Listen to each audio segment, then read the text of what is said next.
In light of the recent passing of Tomonobu Itagaki, Team Ninja didn't waste any time in making a post on social media about Itagaki's death.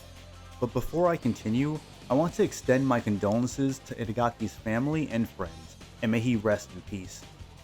Now, what Team Ninja posted was of course respectful and honorable. I'm sure many of the people in the studio truly respected Itagaki. However, my only issue with Team Ninja's statement is with how they have been conducting themselves over the last few years, and how their words don't quite add up to what they have become. The part of their statement that I'm referring to is this, quote, "We will carry on the philosophy and creativity that Itagaki-san began and continue to create games that many gamers will enjoy," end quote.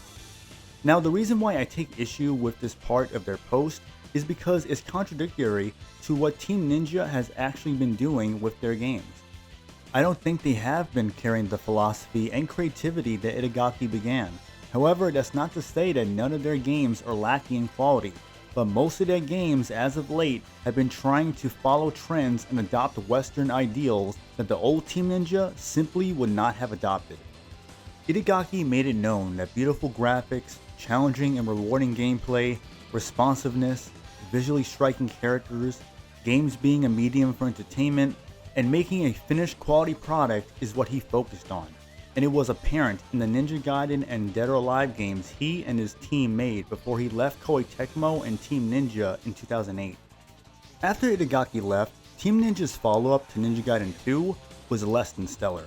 Ninja Gaiden 3 didn't sit well with fans, and the apology that was Razor's Edge wasn't enough to undo the damage that was done.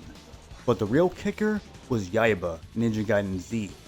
For some reason, Team Ninja was letting that game determine the fate of the series.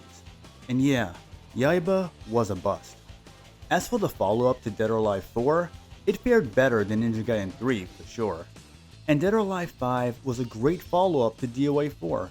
However, with it came some negatives, such as several iterations of DOA 5 and a plethora of DLC during the life cycle of the game before the next installment. It was obvious that Koei Tecmo and Team Ninja were milking Dead or Alive 5 for all it's worth. After several years of DOA 5, Team Ninja continued the series with Dead or Alive 6.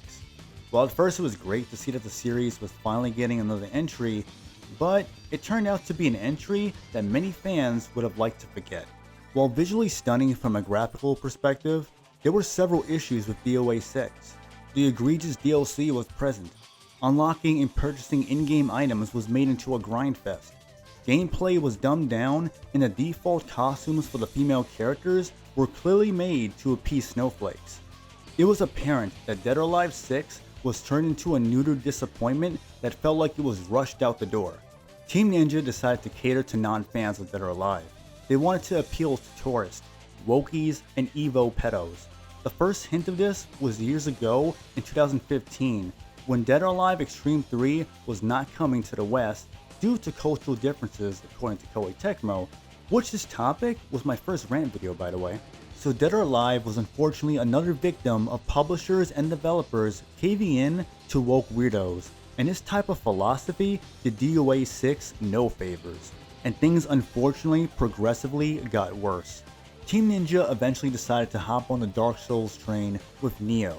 However, this is not to say that the Nioh games aren't good or that they don't stand on their own. In fact, they are great games with a lot of depth to them, but they were clearly influenced by the Dark Souls games, and the trend of developers making games with a similar to almost identical format to Dark Souls. Not to mention that Nioh was revealed many years prior, and it initially looked like another variant of Dynasty Warriors. After Nioh 2, then came Wulong Pronouns Dynasty. This is where Team Ninja made it painstakingly obvious that they have embraced modern Western ideologies, and thankfully I avoided this slop. Wulong didn't have bi-type A and B, but it did have a preferred pronoun selection. I guess this was all for the sake of player choice, am I right, centrist? Anyway, Team Ninja's most recent IP was Rise of the Ronin. This game would have been an easy recommendation if only it didn't have bi-type A and B, an old lady that is your character's master, and same-sex romance options, all of which I wasn't aware of before playing, but that's partially my fault for not doing more research on the game beforehand.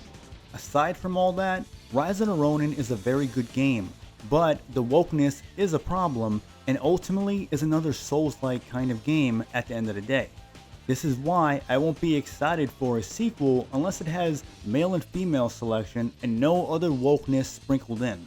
Now, as for Ninja Gaiden 4 and Nioh 3, well, I was interested in Nioh 3 and was going to download the demo for it when it became available, but once I found out that the game will have body type A and B, then any interest I had in Nioh 3 went out the window. In regards to Ninja Gaiden 4 though, I have to say, from what I've seen, the game looks fun and I'm definitely interested.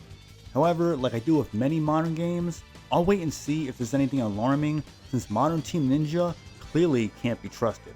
I think it's safe to say that over time, Team Ninja has forgotten Itagaki's philosophy and creativity, because I don't think Itagaki would have allowed Ninja Gaiden 3 to turn out the way that it did, nor would he have allowed Dead or Alive 6 to become the bastard child of the series. Furthermore, it's very telling when Team Ninja needs help from Platinum Games to work on the combat for Ninja Gaiden 4. And even more telling when Xbox had to step in to publish the game since Koei Tecmo wasn't interested. And don't put it past Xbox to possibly negatively influence certain things in Ninja Gaiden 4. I don't think Itagaki would have created a bare bones Ninja Gaiden 3 or would have milked Dead or Alive 5 with several iterations and egregious DLC practices, nor would he have been a chicken shit coward by not releasing Dead or Alive Extreme 3 and Venus Vacation to the West.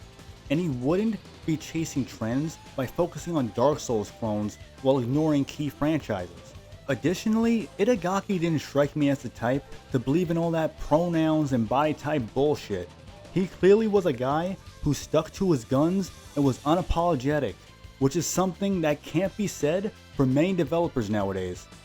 I hope Team Ninja takes the time to reflect on Itagaki's passing. Look at the decisions they have made and listen to all of their fans, not just the shills that accept anything, but actually take in the criticism and look back at what drew people into their games in the first place. It wasn't woke ideologies, trend chasing, or catering to normies and journalists, but instead, it was badass and pretty looking characters, fun and challenging combat, and no fucks given. It was pure escapism and entertainment. So hopefully Team Ninja's statement following Itagaki's passing wasn't just words, and they actually carry his philosophy and creativity, rebuild good faith with fans, acknowledge their core franchises while also building on new IPs, fully commit to said core franchises, stop nickeling and diming people, focus on their core audience, become the old Team Ninja again, and keep Itagaki's philosophy and creativity alive.